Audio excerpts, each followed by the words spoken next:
শিরোনাম শুনেই চমকে উঠতে পারেন। নেইমার কি সত্যিই বিশ্বকাপ মিস করতে যাচ্ছেন? যে স্বপ্ন তাকে বছরের পর বছর তাড়া করে বেরিয়েছে, সেই স্বপ্ন কি এবার ভেঙে যেতে বসেছে? স্বপ্ন সেটা না যা তুমি ঘুমিয়ে দেখো, স্বপ্ন সেটাই যা তোমাকে ঘুমাতে দেয় না। এই কথাটা যেন একদম নিজের জীবনের সঙ্গে মিলিয়ে নিয়েছিলেন নেইমার জুনিয়র। বিশ্বকাপ খেলার স্বপ্নটা তার কাছে শুধু একটি লক্ষ্য নয়, বরং প্রতিটি নিঃশ্বাসে জড়িয়ে থাকা এক আবেগ।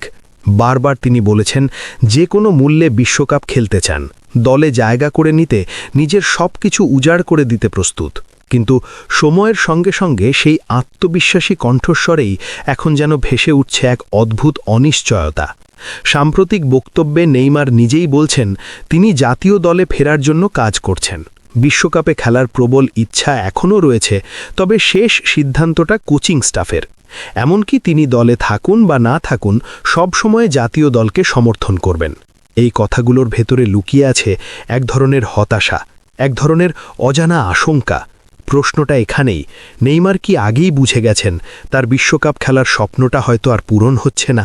তার কথার ভঙ্গি, নিজেকে ধীরে ধীরে পেছনে সরিয়ে নেওয়ার ইঙ্গিত, সব কিছুই যেন বলছে তিনি হয়তো ইতোমধ্যেই বুঝে গেছেন নিজের অবস্থানটা কোথায় দাঁড়িয়ে আছে।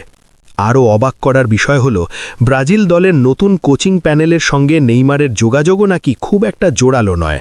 বিশেষ করে কার্লো আনচেলত্তির পরিকল্পনায় নেইমারকে ঘিরে তেমন কোনো দৃশ্যমান আগ্রহ এখনও দেখা যাচ্ছে না, বরং মনে হচ্ছে আলোচনার টেবিল থেকে নেইমার অনেকটাই ছিটকে পড়েছেন।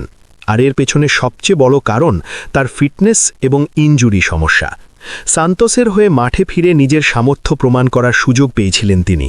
সেই ম্যাচগুলোতে তার পারফরম্যান্স খুঁটিয়ে দেখার জন্য গ্যালারিতে উপস্থিত ছিলেন কোচ আনচেলত্তি নিজেই, যেন খাতা কলম নিয়ে পরীক্ষা নিচ্ছেন এই সুপারস্টারের। কিন্তু দুর্ভাগ্যজনকভাবে সেই সুযোগটাও কাজে লাগাতে পারেননি নেইমার। ম্যাচ চলাকালীন ইনজুরিতে পড়ে মাঠের বাইরে চলে যেতে হয় তাকে। এই অবস্থায় প্রশ্নটা খুবই স্বাভাবিক, একজন কোচ কেনই বা এমন একজন খেলোয়াড়কে দলে নেবেন যার ফিটনেস নিয়েই এত বড় অনিশ্চয়তা? আনচেলত্তি কিন্তু কোনো ঝুঁকি নিতে রাজি নন। তিনি দায়িত্ব নিয়েছেন এমন একটি দলের যার ইতিহাস গৌরবময়, যার লক্ষ্য শুধুই ট্রফি, আর সেটাও সাধারণ ট্রফি নয়, বিশ্বকাপের ষষ্ঠ শিরোপা অর্থাৎ হেক্সা।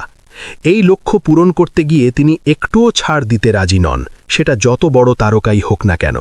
তার সোজা কথা, যে ফিট, যে প্রস্তুত, কেবল তারাই জায়গা পাবে দলে।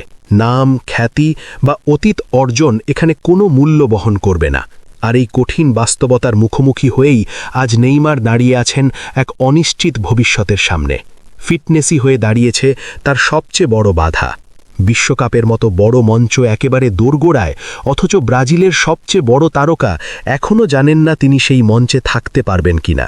এমন পরিস্থিতিতে একজন ফুটবলারের মানসিক অবস্থাটা কেমন হতে পারে তা সহজেই অনুমান করা যায়। তবুও নেইমার হার মানেননি, অন্তত কথায় তা বোঝানোর চেষ্টা করছেন।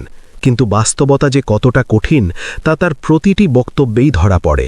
যদি সত্যিই নেইমার এই বিশ্বকাপে না খেলতে পারেন, তাহলে সেটা শুধু তার ব্যক্তিগত ব্যর্থতা নয়, বরং পুরো ফুটবল বিশ্বের জন্যই এক বড় ক্ষতি হয়ে দাঁড়াবে। কারণ নেইমার শুধু একজন খেলোয়াড় নন, তিনি এই প্রজন্মের অন্যতম প্রতিভাবান ফুটবলার, যার খেলা দেখার জন্য অপেক্ষা করে থাকে কোটি কোটি ভক্ত। তার ড্রিবলিং, তার সৃজনশীলতা, তার উপস্থিতি, সব কিছু মিলিয়ে তিনি নিজেই একটি আলাদা আকর্ষণ। তাই শিরোপা জিতুক বা না জিতুক, নেইমারকে মাঠে দেখতে পাওয়াটাই অনেক সমর্থকের জন্য এক বিশেষ আনন্দ। যদি সেই সুযোগটাই না আসে, তাহলে সেটা নিঃসন্দেহে এক অপূর্ণতা হয়ে থাকবে। এমনকি অনেকেই এটাকে ফুটবল ইতিহাসের একটি বড় লস্ট মোমেন্ট হিসেবেও দেখবে। কারণ যে খেলোয়াড় এত প্রতিভা নিয়ে এসেছিলেন, যার কাছ থেকে মানুষ এত কিছু আশা করেছিল, তার ক্যারিয়ারের শেষ প্রান্তে এসে বিশ্বকাপের মতো মঞ্চে অনুপস্থিত থাকা, এটা মেনে নেওয়া সত্যিই কঠিন। এখন দেখার বিষয়, শেষ পর্যন্ত ভাগ্য কি লিখে রেখেছে নেইমারের জন্য, স্বপ্ন পূরণ নাকি অপূর্ণতার গল্প।